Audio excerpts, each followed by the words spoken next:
All right. You guys ready to get started? You're back. It's week 4. We're almost there. So let me pray, and then we'll get right to it, and we'll do some housekeeping things, and we'll get right to our new stuff for tonight. So let's pray. God, you're good, and we just rejoice tonight in who you are. We thank you for the gift that it is to be together and to work on these things tonight, learning more about how to read music, and ultimately more about how to use this as a tool to worship you.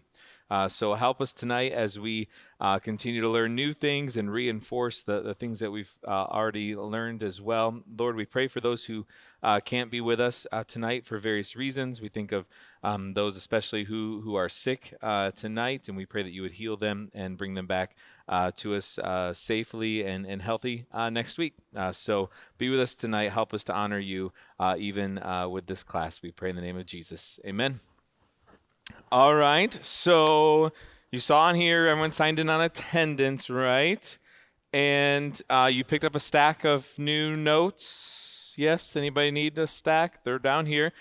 Make sure that you read this because you already have some notes, but I want you to put the new stack in before those notes. So the new stack that you picked up should all go in your notebook before the sheet that says 16th notes and rests.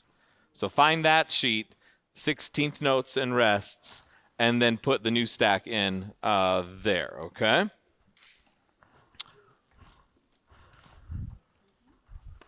There you go, sir. Yeah. And help yourself to the brownies. They're a little crumbly, so I put out forks and plates, but we're not going to judge you if you just use your hands and just eat it without a plate. So, and I think that's it. Okay. So does everybody have their sheets? And anybody need something that you've previously missed? Everyone good? So tonight we're not going to start with a quiz. I don't know if that's good or bad, but because I want to get us through enough new stuff tonight, and then next week we'll add a few new things and finish up with some review. So let's start. So we left off. The last thing we did last week was the I need thee every hour, right? When we saw the beats there, and we clapped those beats. And then you were supposed to do the next sheets for homework, correct? Because the last new thing that we introduced were slurs and ties. A slur being what again?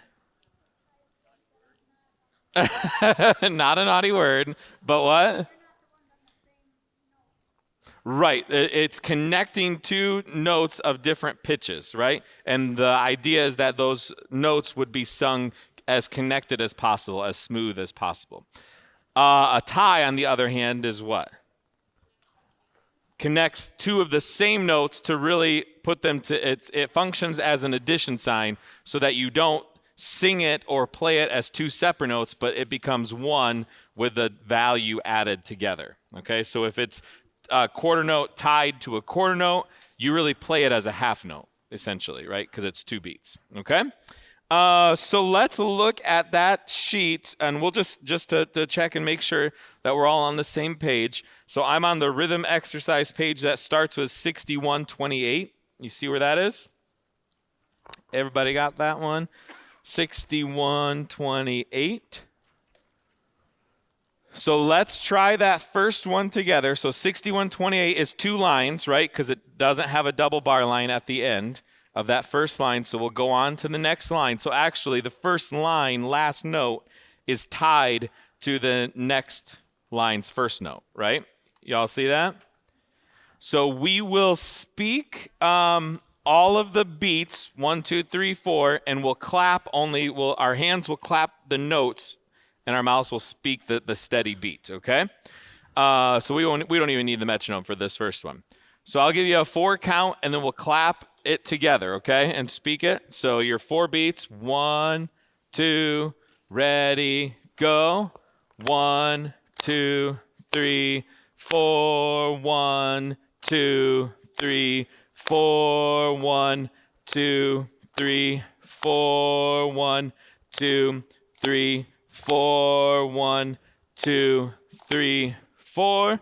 1, 2, 3, 4. 1, 2. 1, 2, 1, 2, 3, 4. Okay? Let's try it again. So the first three, I should say measures 2, 3, 4, and 5. Well, really all of them, you don't clap on the downbeat of the measure, right? Every single one is tied. All right, so let's try that one again. Same thing. 1, 2, ready, go. 1, 2, 3, 4. 1, 2, 3, 4. 1, 2, 3, 4. 1, 2, 3, 4. 1, 2, 3, 4. 1, 2, 3, 4. 1, 2, 3, 4. 1, 2, 3, 4. Good? Then let's just do the next one. We'll just do the next one. 61:30. Again, it's 2 lines. So let's try that. 1, 2, ready, go. 1, 2, 3, 4. 1, 2, 3, 4. 1, 2, 3, 4. 1, 2, 3, 4. 1, 2, 3, 4. 1, 2, 3, 4. 1, 2, 3, 4. 1, 2, 3, 4. Good. Excellent. All right. Any question at any of the next 3 pages? Any of them give you trouble that you want clarification on before we move on? Or you feel okay about the ties? Feel good? Okay. Actually, it was like 5 pages, wasn't it? I gave you lots of them. Yeah. So, all right, if there's no questions on that, we'll go on to the new sheet for tonight, which is sight singing exercises. Anytime that you get a piece of music and play or sing it without practice, I mean, you may look at it and practice it a little bit, but without significant practice, it's called sight reading if you're playing an instrument, or sight singing if you're singing it, okay? So we are going to do some sight singing. So the idea is our first class, we looked at the notes, we got all of what the letters were, right? And then the classes 2 and 3, we really focused on the rhythms and getting these rhythms right. Now we're going to try to blend these together a little bit. So we're actually going to start singing the rhythms now, okay? So, but let's first, let's look at this exercise number 1. And I'm going to get our metronome going here. And we are going to just clap it like we've been doing with all of our other rhythms first, okay? If you see, I put a treble clef there because that's where sopranos and altos will most likely read, is from the treble clef. The bass clef is where the tenor's bass is. So basically, women read, this is a big overstatement, but typically women will read treble clef, guys will read bass clef. So, and there's all kinds of exceptions to that. But for the sake of us tonight, and so I duplicated. Sometimes you won't have the same thing in the treble clef as you have in the bass clef, but all of these exercises are the same in the treble clef and the bass clef, just in the right range for guys and girls to sing. So let us, I'll see if this is through here. Yes. Our lovely, what's this called? Metronome, yes.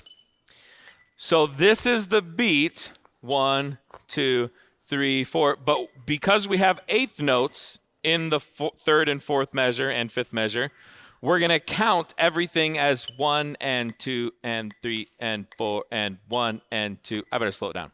We'll slow it down a little bit.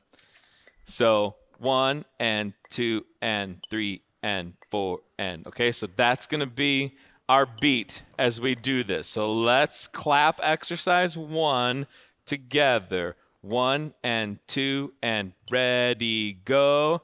1 and 2 and 3 and 4 and 1 and 2 and 3 and 4 and 1 and 2 and 3 and 4 and 1 and 2 and 3 and 4 and 1 and 2 and 3 and 4 and 1 and 2 and 3 and 4 and. All right? That make sense? Let's do it one more time just to make sure that we all got it. 2, ready, go. 1 and 2 and 3 and 4 and 1 and 2 and 3 and 4 and 1 and 2 and 3 and 4 and 1 and 2 and 3 and 4 and 1 and 2 and 3 and 4 and 1 and 2 and 3 and 4 and. Yes, make sure you're counting too, okay? Yes, like you're doing it very softly, so that's fine. What is, if looking at exercise 1, what is the first note? What letter is that? C, right? And so it's C, C, then what? G, G, right? Every single note in exercise 1 is either a C or a G. All right? See that? So it's middle C on that ledger line, and then G.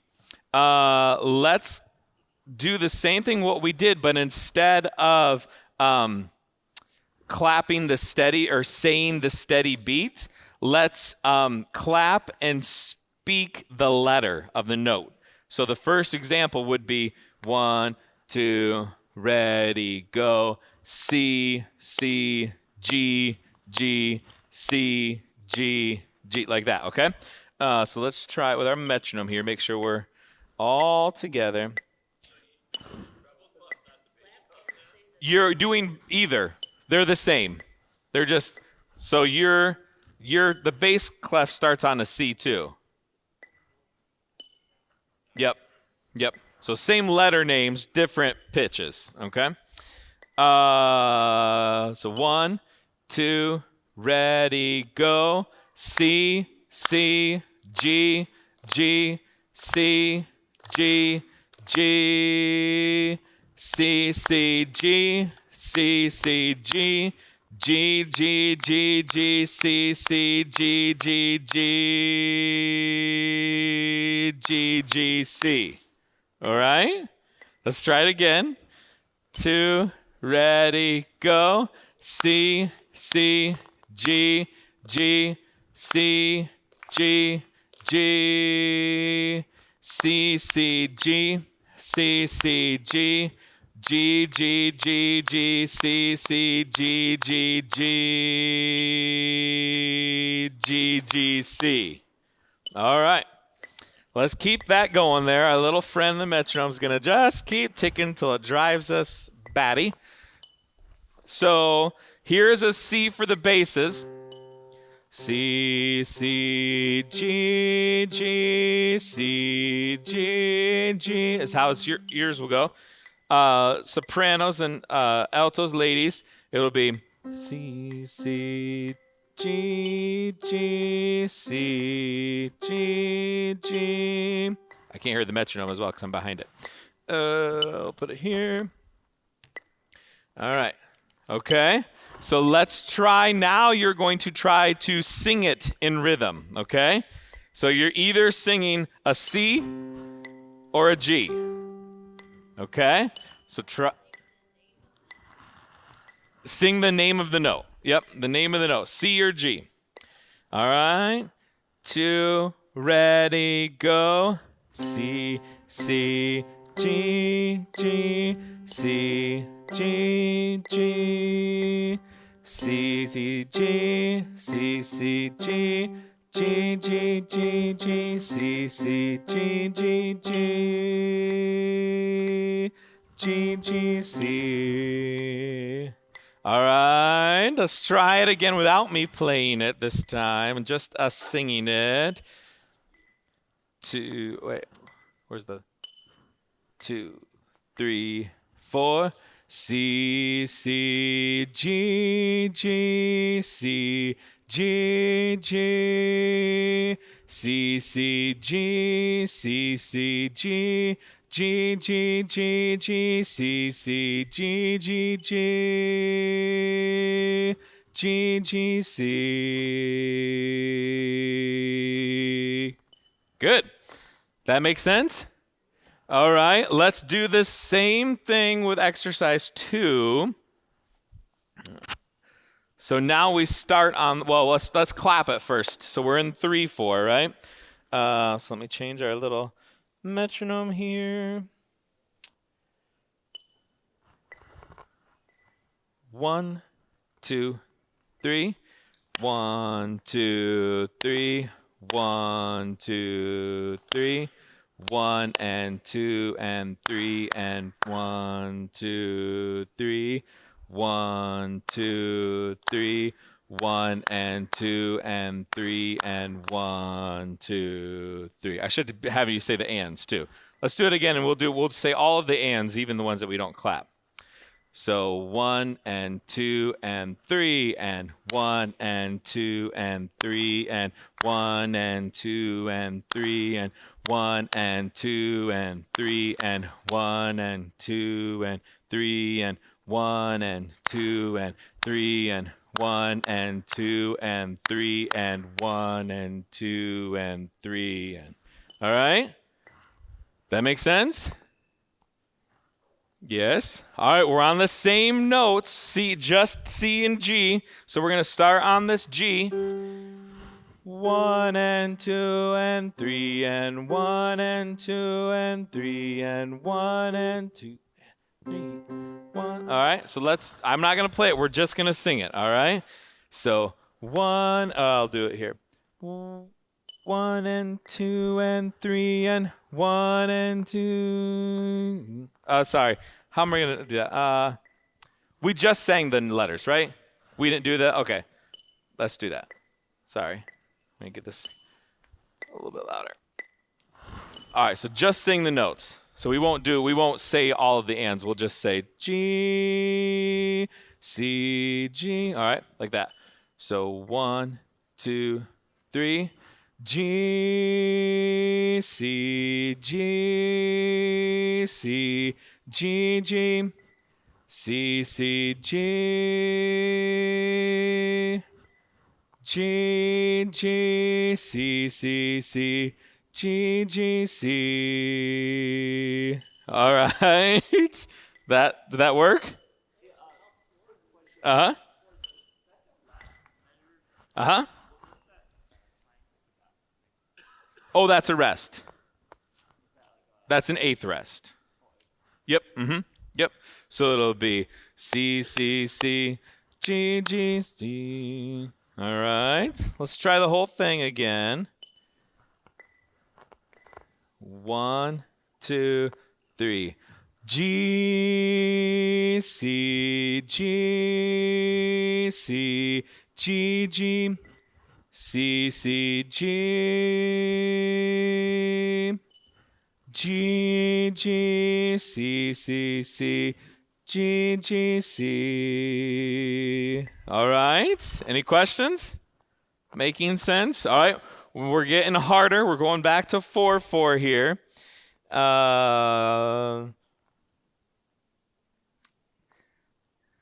Let's see, we have, yes, so 1 and 2 and 3 and. All right, let's clap it. Let's clap it together. So 1 and 2 and 3 and go.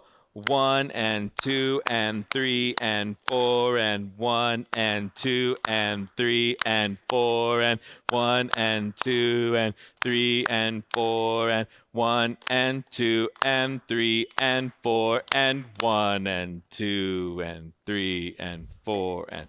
All right.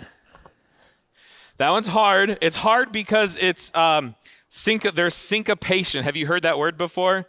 Syncopation means when you have a lot of things happening not on the beat. So like measure 2 and measure 4, you have rest and rest and rest and rest and. So where the rest is the beat. So that's why it's when it's off the beat, you got syncopation. So let's try that, speaking it again, just speaking it. So 1 and 2 and ready, go. 1 and 2 and 3 and 4 and 1 and 2 and 3 and 4 and 1 and 2 and 3 and 4 and 1 and 2 and 3 and 4 and 1 and 2 and 3 and 4 and. All right. What else is harder or different about this than the other ones?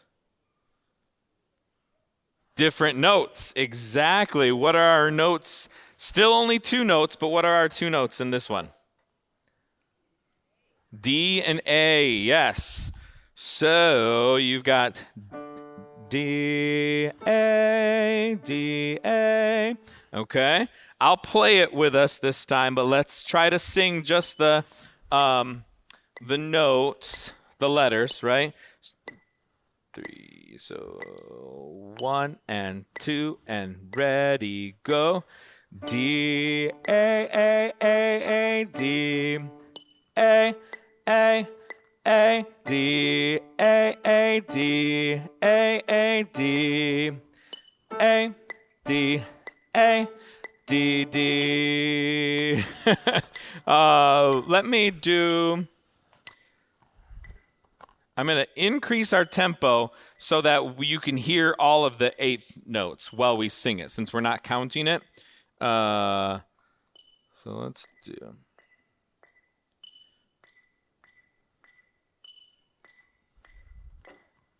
One and 2 and 3 and 4 and 1 and 2 and ready, go. D, A, D, A, D, A, D, A, D, A, D, A, D, D. Let's try it one more time. We're getting it. 1 and 2 and ready, go. D, A, D, A.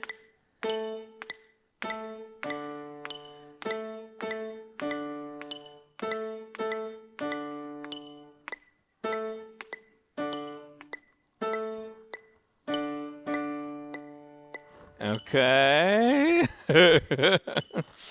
How you feel about that? Right?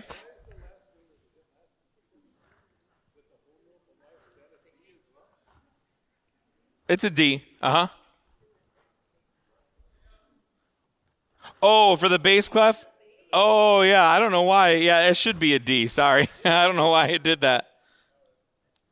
That's, yeah. It should be a D. Yep. All right. So this last one is tricky because it changes meters. Okay. So you got a 3/4, a 4/4, a 3/4, a 4/4, 2/4, 4/4. All right. So you got to really think on this one. Let's clap the rhythm, and because I won't use the metronome since it'll change. So 1 and 2 and ready, go. 1 and 2 and 3 and 1 and 2 and 3 and 4 and 1 and 2 and 3 and 1 and 2 and 3 and 4 and 1 and 2 and 1 and 2 and 3 and 4 and. All right? Yeah. That one's tricky. Let's do that same thing one more time. So really, I should just give you 3, since the first measure is a 3/4, I should just give you 3 beat count off and then you're in. So 1 and 2 and go. 1 and 2 and 3 and 1 and 2 and 3 and 4 and 1 and 2 and 3 and 1 and 2 and 3 and 4 and 1 and 2 and 1 and 2 and 3 and 4 and that one's just mean, isn't it? Feel free to write in the 1 and 2 and 3. That's not cheating, okay? You feel free to write that in if that helps you see where those are. Let me just play for you what it would sound like. So again, now we're bumping up to E and B now, okay? Those are our notes, E and then B. So it would be 1 and 2 and 3 and 1 and 2 and 3 and 1, 2, 3 and 4 and 1 and 2 and 3 and 1 and 2 and 3 and 4 and 1 and 2 and 1 and 2. I don't know why I'm whispering that. I should be counting that out loud so you can hear the beats. Let me do it again, and I'll count that out loud. So 1 and 2 and 3 and 1 and 2 and 3 and 1 and 2 and 3 and 4 and 1 and 2 and 3 and 1 and 2 and 3 and 4 and 1 and 2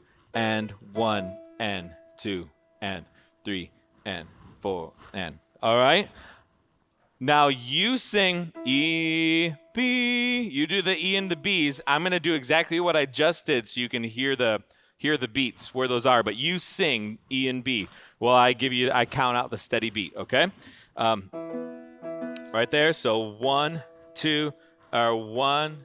Did I do ands? Yeah. 1 and 2 and 3 and 1 and 2 and 3 and 1 and 2 and 3 and 4 and 1 and 2 and 3 and 1 and 2 and 3 and 4 and 1 and 2 and 1 and 2 and 3 and 4 and.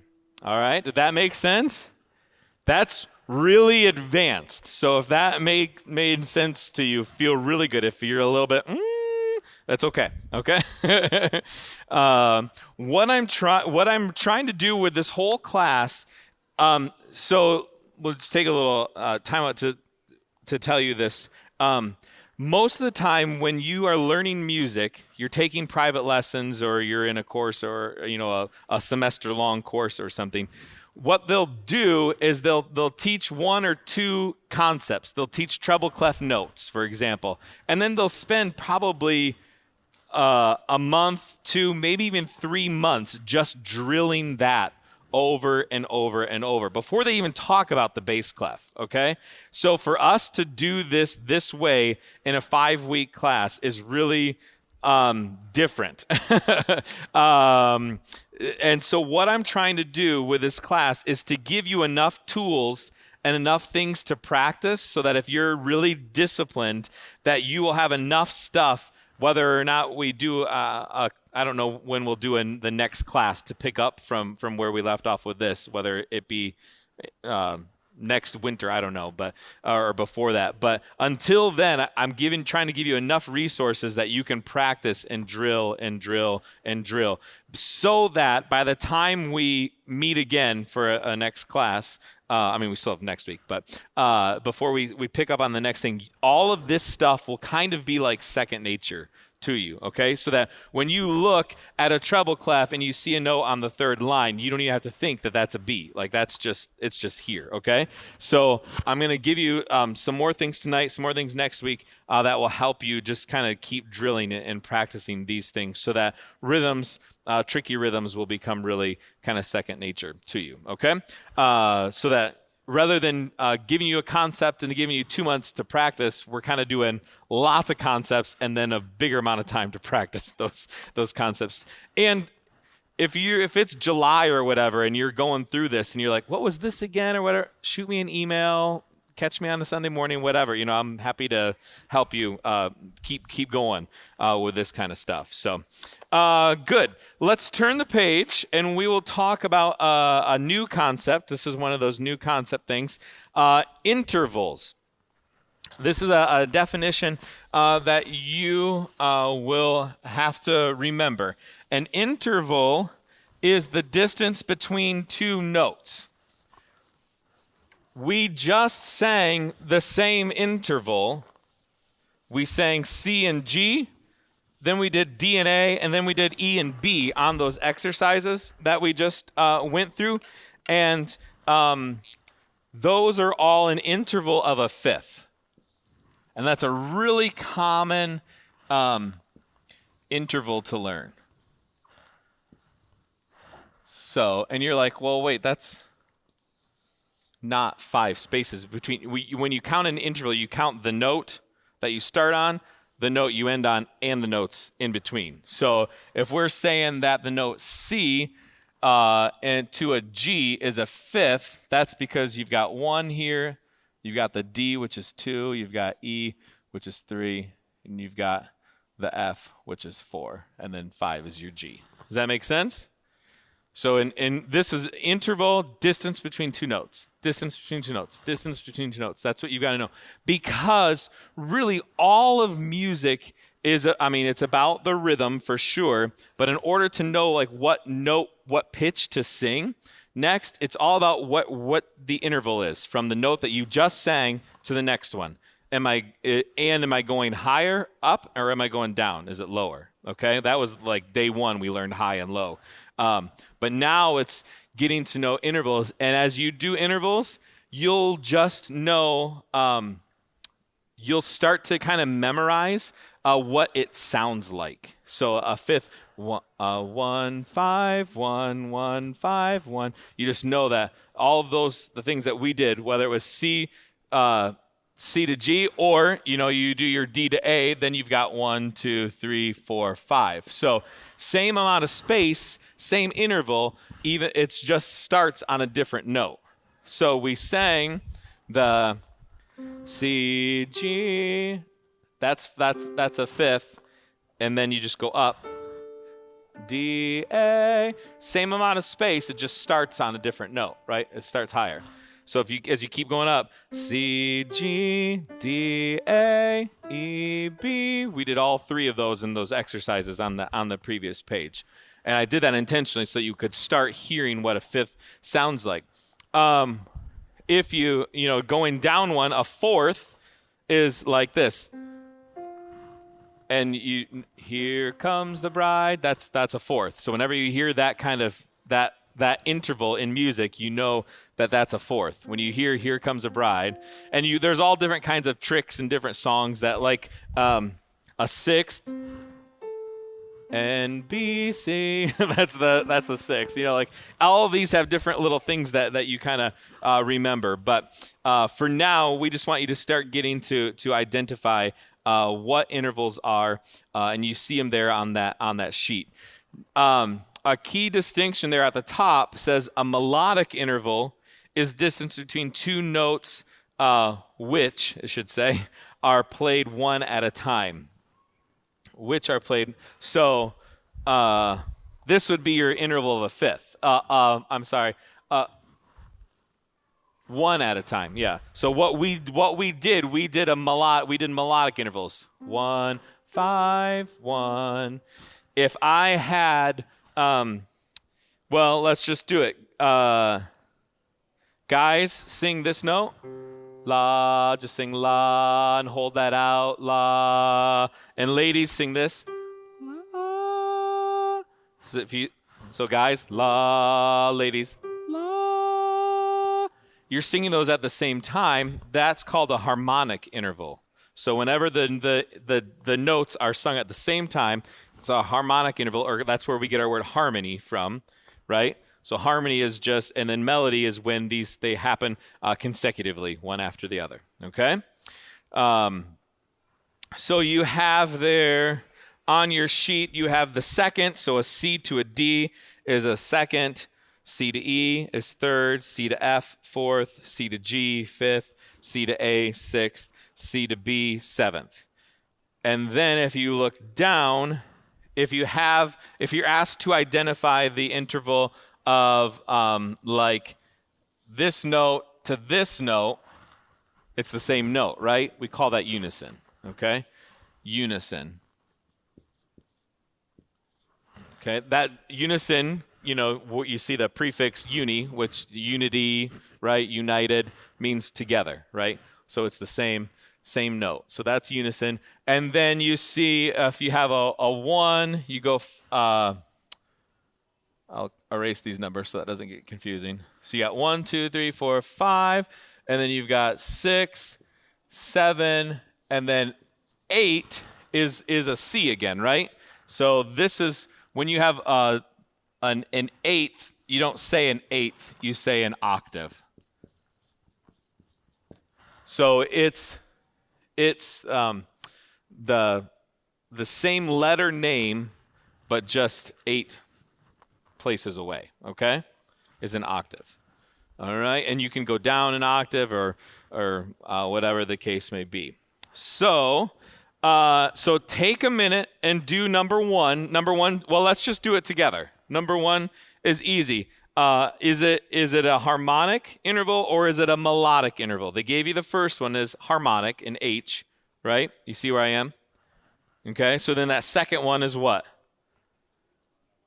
Melodic, right? Why is it melodic? Because they're not on top of each other, right? If they're on top of each other, that means they're sung at the same time or played at the same time, and they're not. They're played after each other, so that's why they're melodic. So that means even though they're on top of each other, they're thinking, not. So that number 2, I'll do it right here. What is it? It's I'm on number 1, but the second one of number 1.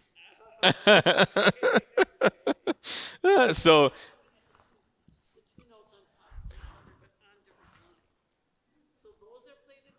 yep. So that first one that has the H under it, yep, that's a harmonic one because they're played at the same time. So that second one is melodic because they're played not at the same time. Yep. Yeah, good. And then what's the next one there?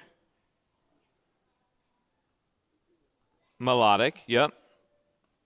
Then harmonic, melodic.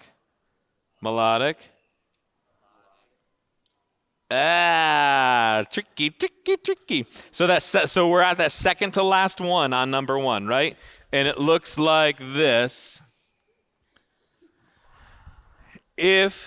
Because you can't, you'll never have like this. You'll never have notes intersecting each other. They put them side by side and just connect them. So technically, this is a harmonic because they're played at the same time. But just because, so if they're, and you'll only see that when you have a second. So an interval of a second, when they're connected, right? They're touching each other. That's harmonic. So if it was a second, it would be like this if it was melodic. Okay? Does that make sense? Because that means they're after each other. But here, just because of how you position it, you can't. Is that better? You can't do it like that. All right? And then the last one there is harmonic, right? So take a minute and do number 2. And for this one, you're just writing the distance between what is the interval. They gave you the first one as a fifth. They gave you the second one as unison.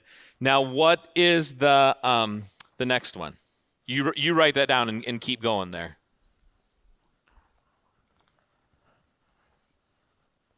My pen.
So there would be 1, 2, 3.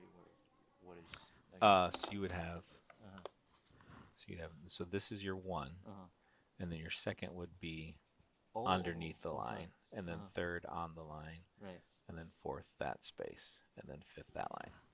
Okay. And then this one is just. Oh, so I'm just doing like this, right? There's 1 and there's 2, and so technically this is a fourth. Nope, Snap. third, because this is the same note as this. Oh yeah. Yeah. Okay. Yep. Thank you.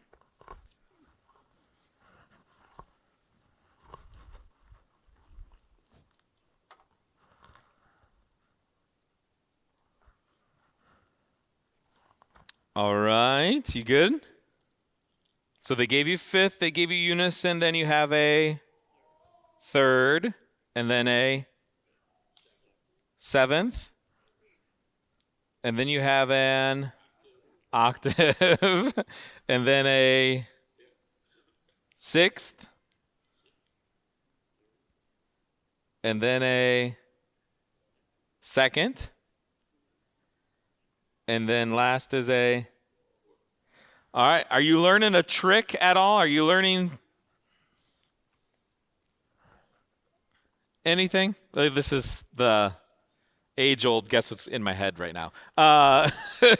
So one of the tricks to notice through here is that if your intervals, if they're on both on a line or both on a space, your number is going to be odd.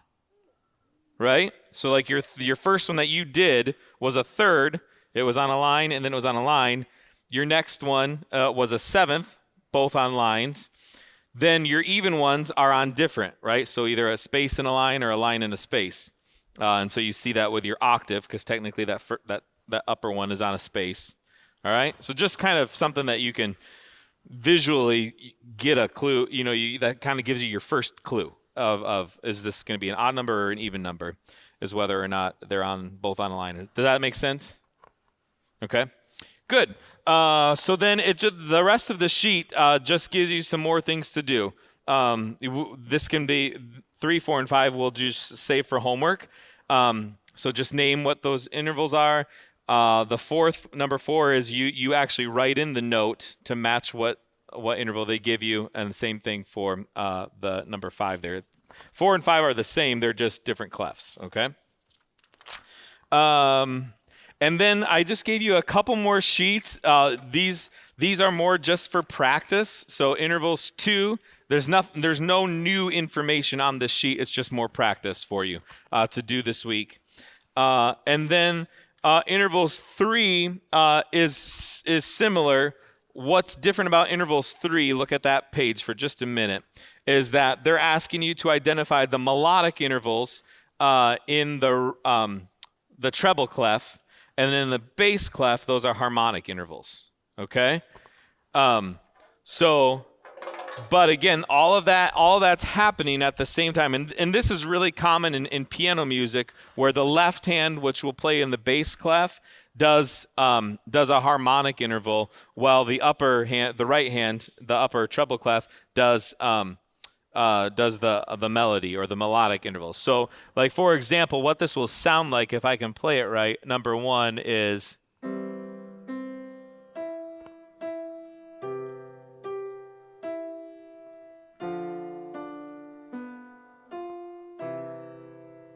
Oh, I didn't play it right.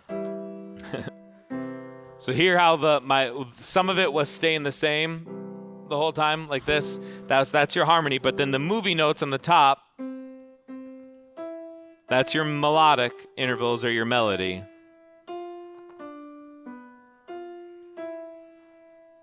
Okay? So they're just having you fill out both on that one. All right. Any questions about intervals at all? Okay, just the difference between 2 notes. And there's more to learn about intervals in the next class. But that's good. That's good for now to get us kind of started with that.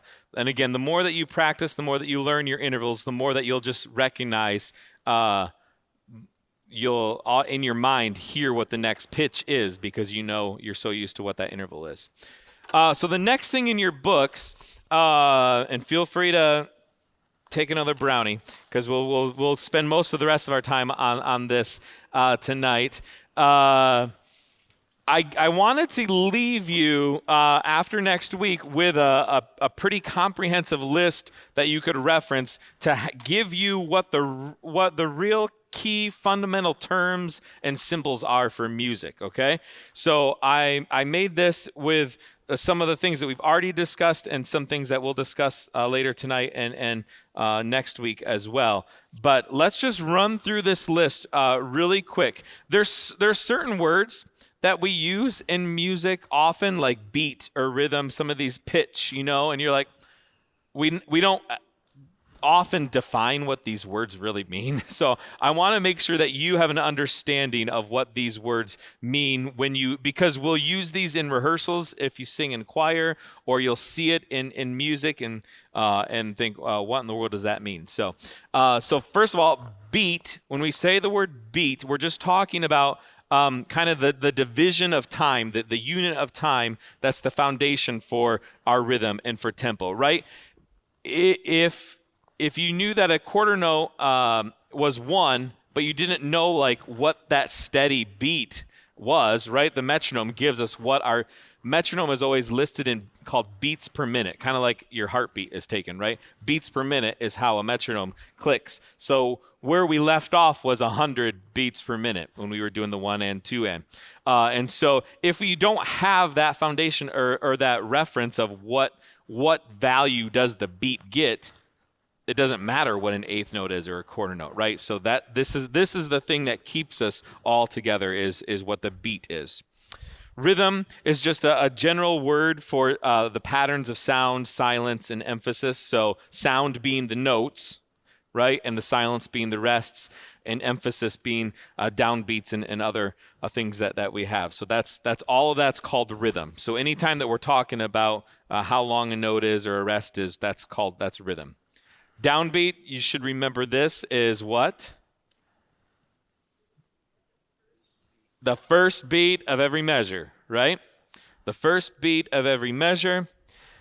Pitch, when we talk about pitch, this is something we have not talked about yet, is the technical definition is the position of a single sound in the complete range of sound. There is a reason why this is a G and not this, right? Because this is the pitch for G. La. And pitch is a very precise thing. You'll hear like on those singing shows or whatever, like, oh, that was pitchy or that was off pitch. It's because that person didn't exactly hit this note. La.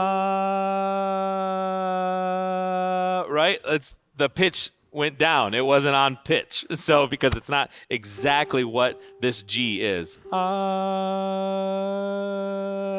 Right? Just went off pitch.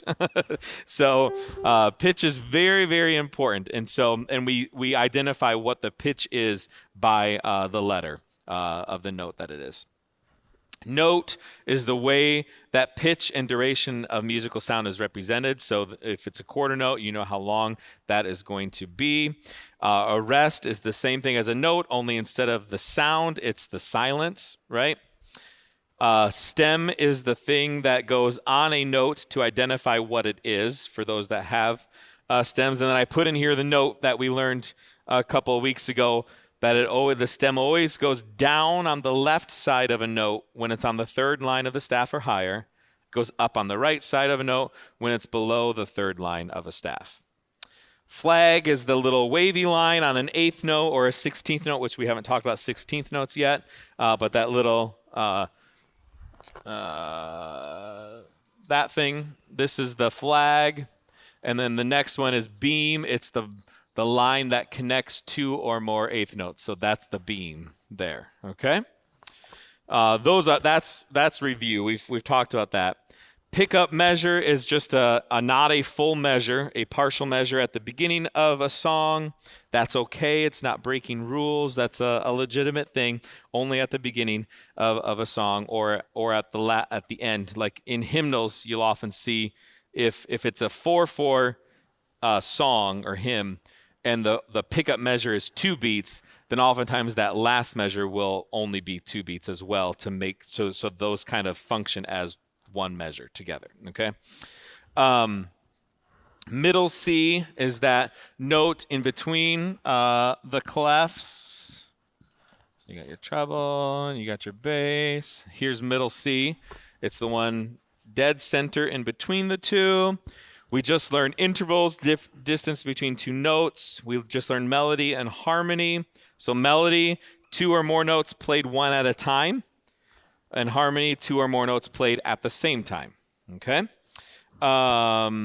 Melody, when you think of melody, it's what you identify a song as. So if for Be Thou My Vision, you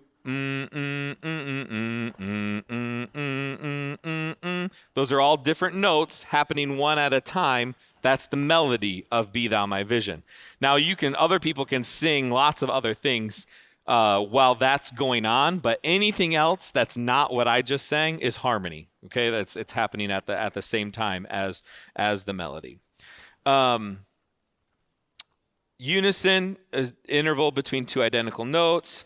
The next 2 things are things we're going to talk more in depth about next week. Half step and whole step. Every single note on a piano is a half step apart. Okay, so whether it's a black note or a white note, and we'll talk more about that. But just know that a half step is the smallest interval that we use in music, in Western music. Okay. And then a whole step is just 2 half steps together, and we'll talk more about that next week, but I wanted you to have it on this sheet for reference. Octave is the interval of the 8th. It's the same letter name. So like we said here, an octave is C to C. And if you flip the page, we'll talk about scales next week. It's just an order or a sequence of notes. We'll talk a lot more about that next week. And then metronome is our lovely friend that gives us the steady beat by a repeated tick. You can have an actual like metronome, like the little thing on the cart down there, or you can get an app on your phone for free and do that too. Okay? Any question about any of those definitions before we get into symbols? And a lot of these symbols are review. Just wanted to give it to you in one spot rather than having to thumb through all your notes. So key symbols, we got the staff, which is the 5 lines and 4 spaces of music. Grand staff, 2 of those staves connected by a bar line and a brace or a bracket. We'll see more of that in just a minute. Then you got your treble clef or your G clef, your bass clef, your F clef. You've got your bar line, which is the vertical line on a staff separating measures. And then a measure is the distance between, or the space between 2 bar lines. And then at the end of a music, well, I just put in here, double bar line are 2 lines separating key sections of a song. So if you're singing a choral song, which we'll look at in a minute, and you're singing, you switch from the verse to the chorus of it, or different sections. You could have a double bar line, 2 lines in there, just to indicate that you're switching. But those would be 2 of those thin lines. The second one there is the double bar line for 5. So you've got one that's thick and one that's thin. This is called an end double bar line or a final double bar line. When I was growing up, actually, they didn't do too much. I'm going to sound really old, but they didn't do too much of just the 2 thin lines separating sections of music. So the end bar line was just called a double bar line. Now they are doing this more. So now you may see end double bar line or final double bar line just to really signify that it's the end. But you'll never see a thick. Well, I won't say that. I take that back. Because in the next thing, you'll see the next thing is called a repeat sign. It's just this thick double bar line with 2 dots. And you'll see it one And the dots always enclose the part that's repeated. Okay, so if you get to a point of music and you have this thing, just keep going, okay? Because you haven't had the next one. The ones that the dots are on the left side, that means go back, okay? If they're on the right, it just means keep going until you get to this one. If you get to one of these and you've never seen this before, that means go all the way back to the beginning of a song, okay? So this is called a repeat sign. This is the only time, this is what I took back early from what I was going to say. It's the only time that you'll see a thick bar line and a thin bar line in the middle of music. If it doesn't have the two dots on it, you should never see this in the middle of a song. It's always at the end of a song, okay? Does that make sense? That's a real quick, and because bar lines or repeat signs can be confusing, I'm actually finding that more and more choir music that you order they don't do repeat signs anymore because it's just too hard for people to keep track of where they are. So I was trying to give you an example to look at in a few minutes, and none of the songs that we've done recently has a repeat sign in it because they're just not doing that anymore. One that we did about 2 sessions ago that had that, where we had to go back about 3 pages. Yep, probably. Yep, yeah. A lot of the stuff that we do on a Sunday morning does because the people that use that music are more accustomed to. But, you know, if you're printing a choir music for people that don't read music, then they'll just do that just to help people out. So you use this just to save paper or page turns. So, all right. So that's repeat sign. Ledger lines we've talked about, the lines that extend above or below a staff.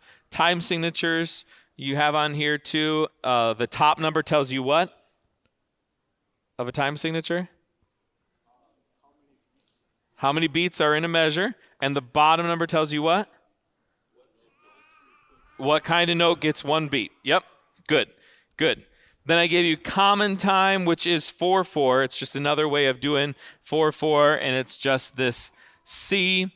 And then cut time, which we may or may not talk about, is just a two time signature, and it has just a line going through. So cut, yeah, that's not, you will hardly see that. So we may get to it, we may not. There's a sheet in here already for that. But then the next page, what does a dot next to a note do? Adds half its value. Yep. And then I gave you slur and tie again, which we've already talked about. And then these next 3 things we'll talk about next week: a sharp, a flat, and a natural. So your sharp is your hashtag or your pound sign. Your flat is it looks kind of like a B, but it's like a line cutting a heart in half. And then your natural is that. Okay, and we'll talk more next week about what these mean, but just so you know for now, this is a sharp, this is a flat, and this is a natural. Okay. Any questions on those symbols? Good. All right. Make sure you're filing this away because we're going to be doing some things in a minute to help us with these. Dynamics is the next section of words to learn. When we say dynamics, what do we mean by dynamics? We're talking about the loud or the soft of music. Okay, how loud or soft music is. That's what the word dynamics means. So your 2 main dynamics are P, which means piano, which means soft. Okay, so piano and soft, but it'll be in music just as a P. And then you have an F, which literally means forte. A lot of our words in music come from Italian, and that's what piano and forte are. They're Italian words. Forte, and that means loud. Okay? Then you have, so I'm kind of going a little out of order on your sheet, but this is to get you the background here. So then you have really soft, or very soft, is pianissimo. I have it on your sheet. I won't even write it on here. Pianissimo. And very loud is fortissimo. 2 Fs. Okay? They're actually, you will see also, I just didn't put them on here just for redundancy, but you can go all the way down to triple P, which is pianissimo. Am I saying that right? Yes. Okay. Pianissimo. And then you have fortissimo, which is triple F. So this is like as loud as you can possibly sing. So this is like your mom left caps locks on and she's yelling on a text. Very, very loud. And this is very, very soft, almost a whisper, okay? And this is in between. And then you have two very subjective ones in the middle here. You have mezzo piano and mezzo forte, which is moderately or medium soft and moderately or medium loud. Okay, so this is kind of your scale of from really super soft to loud is all of these terms, and you'll see this frequently in music. So this is something to really learn. So really, how you learn it is piano is soft, forte is loud. The more you have with it, the more extreme it gets. Okay, and then you have your 2 mediums. Or your moderately ones in the middle there. Okay? Uh-huh. 5? That's just being dramatic. Whoever wrote that. Yes, typically you'll see 3 and as your max there. But so another term to know is crescendo and decrescendo. If you see, so crescendo will be either listed like that, or it could be just listed as that, or it could be both. So if you see either of these, they both mean the same thing. They mean crescendo, which means to get gradually louder. Sometimes, if a composer or a music editor really wants to get precise, they may say like, they may put this here, and then they may say fortissimo, just to give you a little bit more specific of how loud. Because if they don't tell you, you don't really know how loud to get. So you just have to be in agreement with whoever you're singing with for that. Decrescendo is just the opposite. So it gets big and then it goes down. And it could look like that. And that just means to gradually get softer. There's another word, I put it on your sheet, diminuendo. Diminuendo. And that typically means the same thing as decrescendo. It just means to gradually get softer. Sometimes in a few cases, it may mean to get softer and slower, but typically it just means the same as decrescendo. So you'll see those interchangeably. More and more now, we're seeing less of this word and more of this word. We're seeing less decrescendo and more diminuendo for whatever reason in songs that are being published today. Okay? Does that make sense? So these can be as long as the music editor wants, so this we'll look at it in the music in just a minute, but if it could be over a long stretch, and so that means if it's longer that your gradually is slower, right? But if it's shorter, then it means to get louder more quickly, or vice versa. Okay, so it's however many notes are over or under this is how long that will last. Okay. Now, maybe if they don't want you to do anything gradually, they'll put subito, I can't say it, which they'll just put as sub, as sub, and that means suddenly, whatever comes next. Or they may do, so you could see subito piano, subito forte, or sometimes they may even do that. So suddenly forte. So suddenly loud or suddenly soft if they do SMP or something like that. That's to do something very, very quickly. Okay? And we'll see that. Any questions on dynamics? I'm throwing a lot at you right now, but you're doing good. So last page here on the notes, we got tempo markings. What does tempo mean? That word tempo, it just means speed, right? The speed or the pacing of a piece of music. That next word there is ritardando. That's the Italian ritardando. You'll see it most often in music just as RIT, period. And that means to gradually slow down.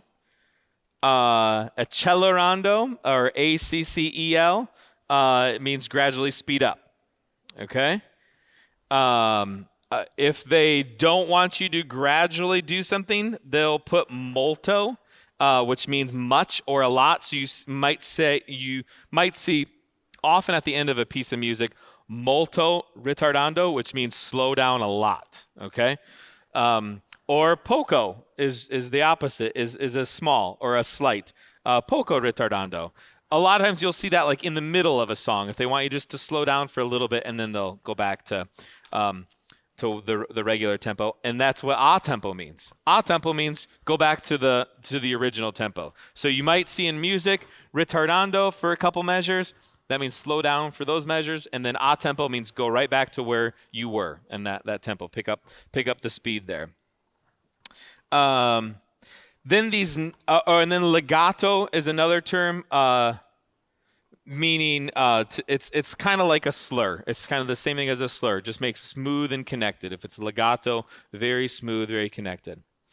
These last ones under tempo, these are actually beats per minute that you would use, like you would see on a metronome. For how fast or slow something. So you have grave or grave, slow and solemn. That's super like painfully slow, like not even on most metronomes because it's that slow. Then lento, largo, very slowly, only 40 to 60 beats per minute. That's what the BPM is, beats per minute. And you see all these other words. Most of the time, you don't have to memorize these words. They'll say like 60 beats per minute or something now. In classical music, you'll have to know these words, and they'll just put these words there, and you better know them. So, but lento, largo, very slow. Adagio, slow and stately. Andante is kind of just a normal walking pace. Moderato, moderately, so a little bit faster than the walking pace. Allegro is fast. Presto is very fast. And prestissimo is very, very fast. Okay?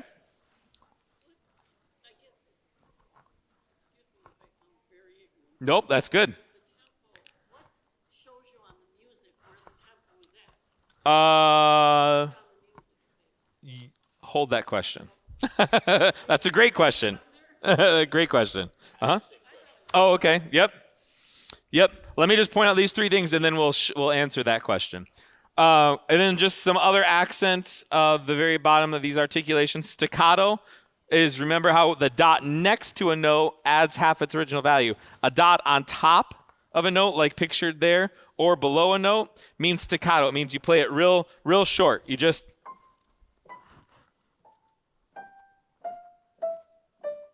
Right? So, but the thing about staccato is it doesn't increase the speed, overall speed. So if we are counting, so if we have 1, 2, 3, 4, but if you do it staccato, you do 1, 2, 3, 4, right? So even though there's just more space in between the notes with the staccato, it doesn't actually increase the speed, okay? An accent mark, so if we're doing... that fourth one I did was accented, right? So that's what, if you have that little squiggle there, or what is that? Little sideways V. That's an accent mark. And then fermata, also known as the bird's eye,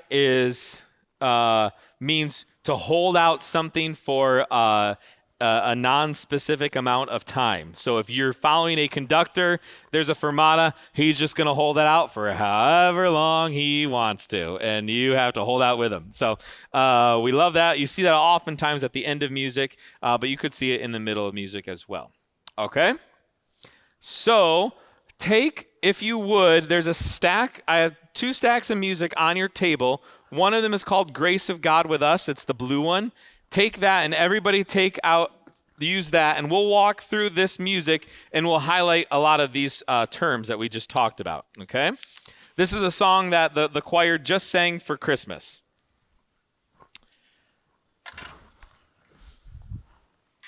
Okay? So this hopefully will clear up a lot of things, okay? So you see right at the very beginning, underneath the title, up here in the upper left, is an expression marking, the metronome marking. This is what you guys were just asking about. That's where you see it. Upper left of the music. It says they're tenderly, quarter note equals 73. That 73 is the 73 beats per minute. So if we're looking at our chart, we said adagio is 60 to 76. So it's at the upper of that adagio, the slow and stately range. Let me play for you here. What was it? 73.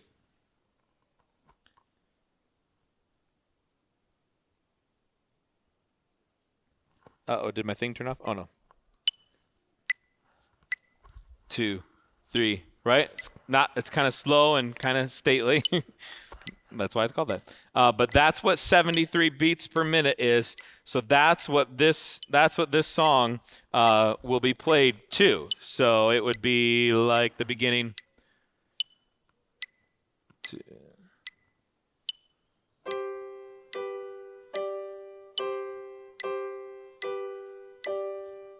Right? That's how that's played, and that's, maybe you remember that from Christmas, maybe not. So that's where you'll see it, and then maybe if you don't see another one of those throughout your music, which oftentimes you don't, then that means the expectation of the person that wrote the music is that it stays at that tempo the whole time, okay?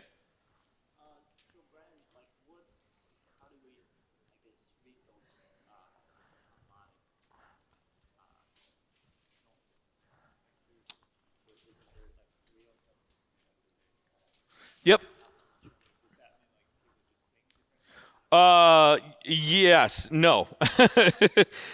So let's talk about choir music. If you see, let me.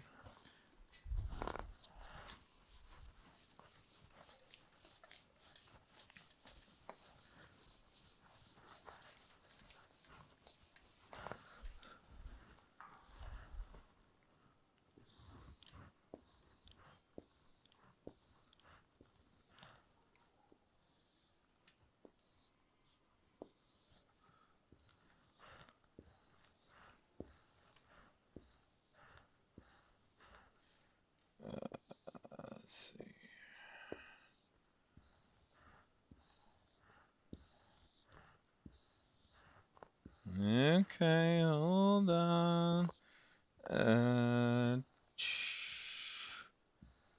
It's very quiet. Quiet makes me very nervous. 2, 3, 4, 5. All right, let me just say something real quick. Yes.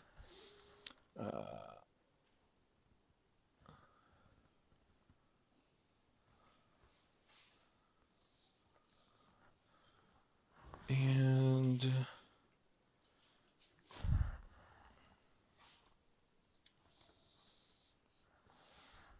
okay, so it's very important that you kind of see this. This could be what choir music looks like. Don't look at your music right now for this, but anything that has in choir music that has this this brace on it, the wavy brace, that's always going to be a piano or an instrument, okay? So at the very beginning, all you see is this. That's because that beginning part is just piano, okay? So And anytime that you have a bracket, that's choir. Okay?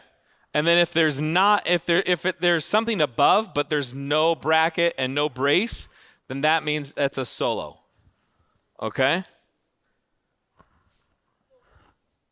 the instrument part, does that just mean piano, or could it be any instrument you play? It could be any instrument. Usually in choir music, they just give you just the piano part, and then a completely separate copy of music for the other instrumentalists. Yeah. Yep. And anything that's connected completely by a single bar line, see how this bar line's going all the way through? That means it's happening at the same time. So at the beginning of this song, it's just this, and there's other stuff below it, but it's not connected by a bar line. So that means this and this are not happening at the same time. So the pianist plays this, and then the pianist plays this. And then you get down to here, and now things are starting to be connected by a bar line.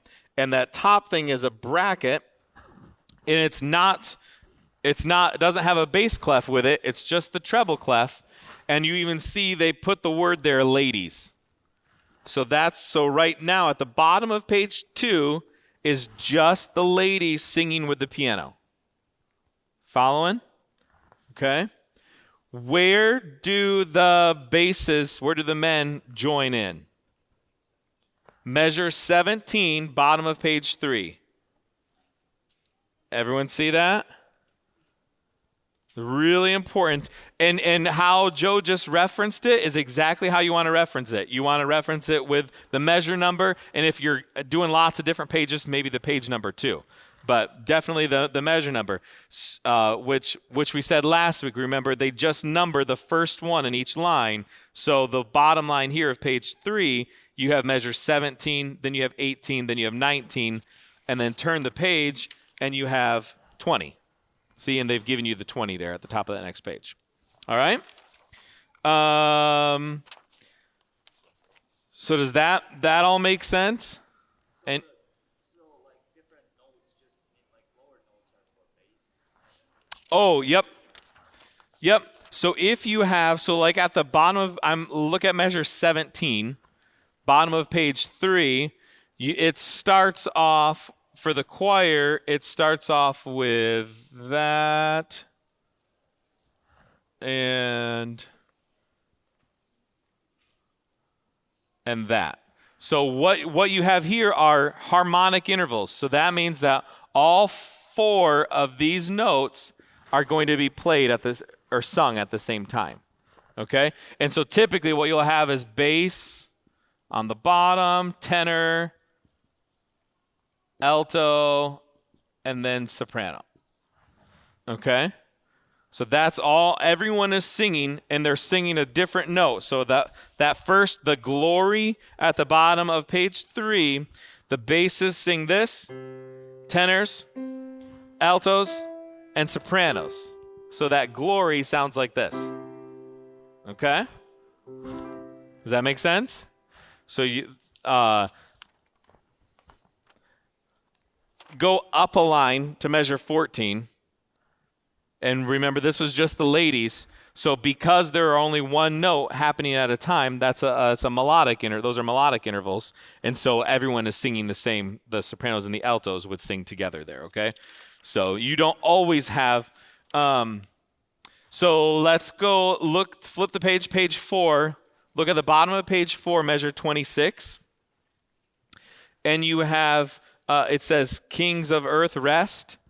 There you have all of the sopranos and altos singing together, and you have all the basses and tenors singing together because there are only 2 different notes happening there. So Kings of Earth, rest sounds like this. Soprano, alto, bass, and tenor, you sing. That's what that sounds like, okay? Good. How loud is that measure? Is measure 26? How loud is that measure?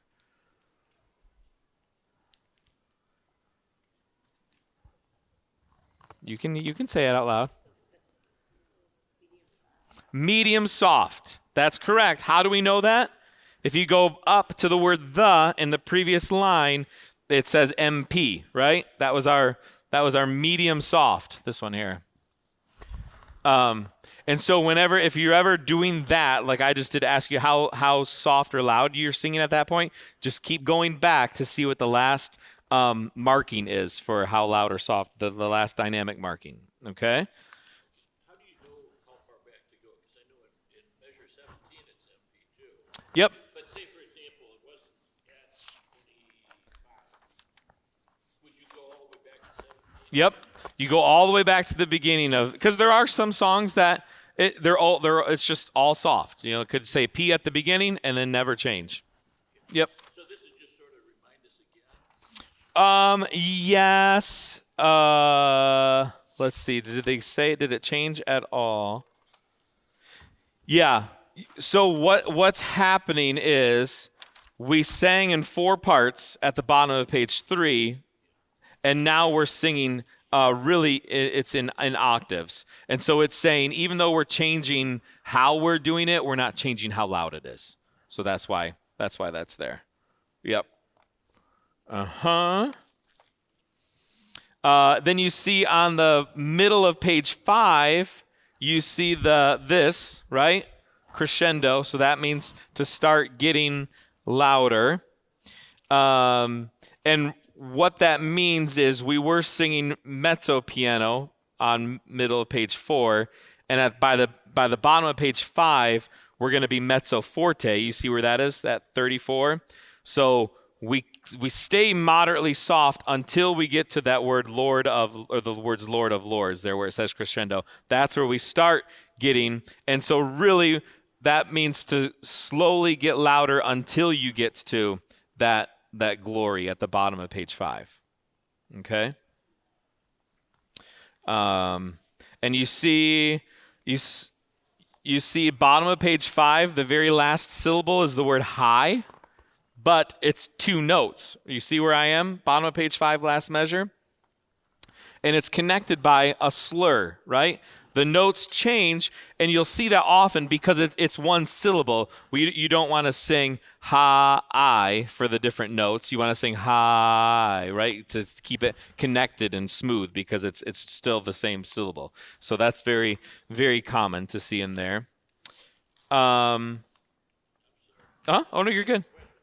Where you were talking at that time, it looks like the tenor part doesn't. Yes. Well, it doesn't. There's no slur there. Why is that? Because they're singing a whole note. So they're not actually changing notes. They're staying on that C for the whole 4 beats where everybody else changes notes. So, yep, that's why they don't have a slur, because they're not changing notes. Yep, great. Good question. Then if you turn the page, you see in the middle of page 6, as we hold out that word us for the 4 beats of that whole note, what are we also supposed to be doing? Crescendoing, right? And that's a 4-beat crescendo. You see how it covers that whole measure? So that whole note that is to be getting louder and louder the whole time until we cut off when that note ends, okay? And then you see on the top of page 7, as that note ends, we decrescendo, right? And measure 47. Okay. All right. And you see at the bottom by the bottom of page 8, turn to the bottom of page 8. You see this glory to God. How loud or how soft are we there at measure 60? Very loud, right? Very loud. Fortissimo, 2 Fs there. And yet it doesn't change on page 9, but yet at the bottom of page 9, there's what? There's a crescendo, so still get even louder there, okay? And what happens in measure 75, the bottom of page 10?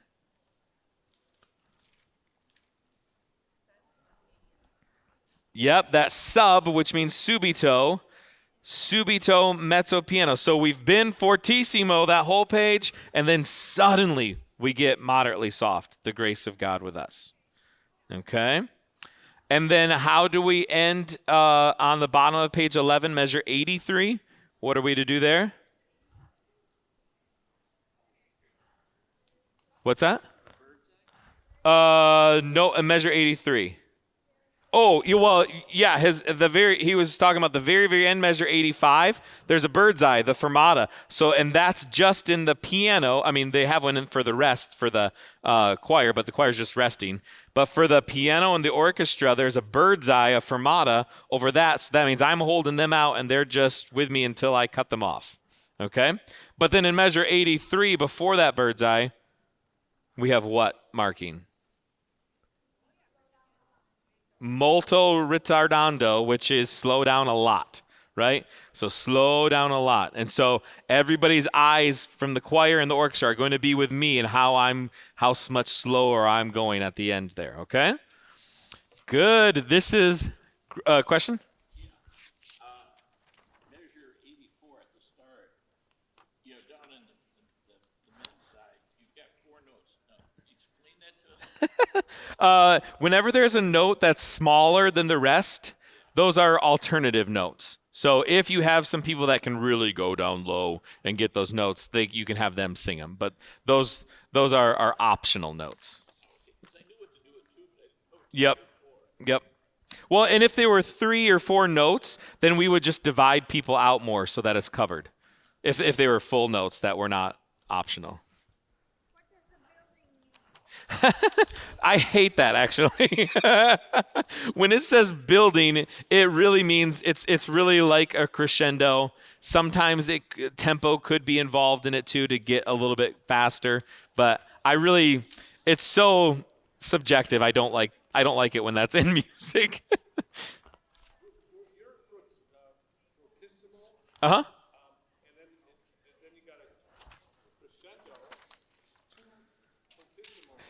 Yep. Well, so that could be a couple of things. That could be just a reminder to sing loud, but more likely it means to start that us a little bit softer to then crescendo back up to the fortissimo. Yep. Mm-hmm. Yeah, great questions. All right, so we are out of time, so I want you to do 2 things as homework, okay? The first thing is the next sheet in the notes. What I did was I photocopied page 10 of this song that we just looked at. So, and what I want you to do for the treble clef and the bass clef is fill in what those intervals are.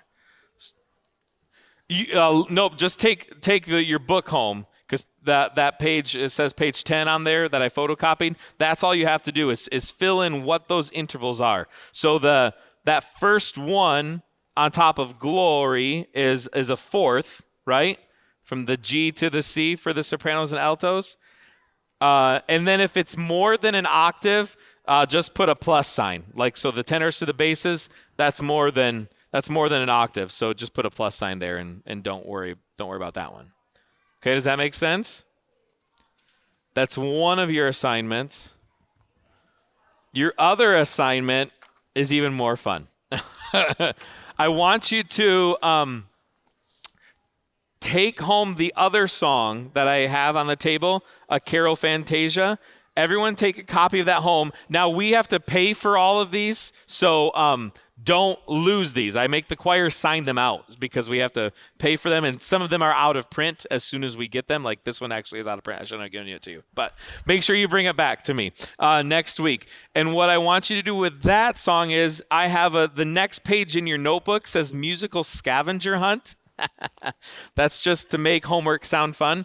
And what I want you to do is take that piece of music, a Carol Fantasia, and find for me all of these things that I've listed here under the items list. So find or crescendo, any crescendo in the music, write down what page number you found that on and what measure number it's in.